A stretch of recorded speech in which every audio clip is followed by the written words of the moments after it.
یہ video clip نظر سے گزرا تو ایک یہودی نوجوان کا مضمون یاد آ گیا جو کہتا ہے کہ میں یہودی ہوں اور مجھے اپنے یہودی ہونے پر فخر ہے، جبکہ تم مسلمان کہلاتے ہوئے شرماتے ہو، جبکہ آج دنیا میں ہماری حکومت ہے۔ ہم نے دیکھا کہ ہم نے تمہارے ساتھ کیا کیا، ہم تمہاری سڑکوں پر پھرے تو ہمیں تمہارا حال پسند نہ آیا، تو پتہ ہے ہم نے کیا کیا؟ بہت آسانی سے تمہاری لڑکیوں کے سروں سے حجاب اتروا دیا، دوسرے طریقوں سے قرآن بھی بھلوا دیا۔ تم لوگوں کے پاس اپنا لباس بھیجا، اپنے بازاروں کو دیکھو، سارے اوریا لباس کی نمائش گاہ ہیں، اور تمہاری تہذیب کا لباس تمہارے بازاروں میں ڈھونڈے نہیں ملتا۔ اور مزے کی بات یہ ہے کہ تم نے سب قبول بھی کر لیا۔ کیا تم کو نہیں معلوم کہ یہی حال قوم لوط کا تھا؟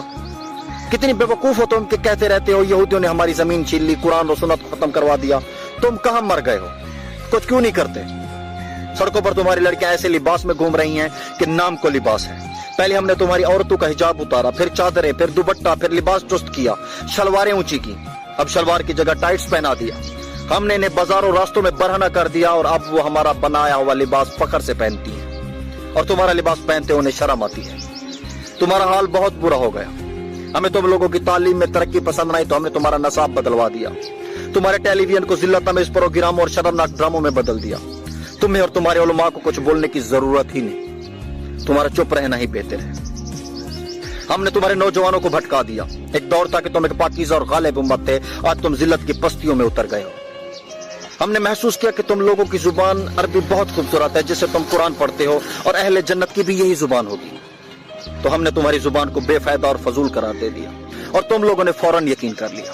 پھر تم دوسری زبانوں پر فخر کرنے لگے، ہائے بائے ہیلو وغیرہ وغیرہ، اور تم نے اپنے دعائیا خوبصورت کلمات السلام علیکم چھوڑ کر انہی کا استعمال شروع کر دیا، اور ہم تمہیں اسی طرح پسند کرتے ہیں۔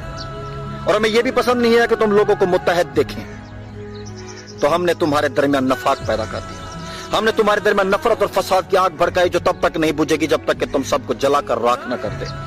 تمہارے گھر والے اب جدید مشینی ایجادات کے زیر سایہ پرورش پاتے ہیں۔ ہم نے طرح طرح کے کمپیوٹر گیمز ایجاد کی جن میں کھو کر تم قرآن کو بھول گئے، اپنے علماء کو بھول گئے، مسلمان سائنسدانوں اور ان کے کارناموں کو بھول گئے۔ تمہاری نئی نسل ایسی نسل ہے جو حق بات کہتے ہوئے ڈرتی ہے۔ ہم یہودی قوم اس بات پر فخر کرتے ہیں کہ تعداد میں اس قدر تھوڑے ہونے کے باوجود ہم نے تمہیں بہت آسانی سے گوشت کے ٹکڑوں کی مانند خرید لیا، اور تمہیں اس کا کوئی ملال نہیں۔ تم خوش اور مست ہو، تلخ صحیح لیکن ہے حقیقت۔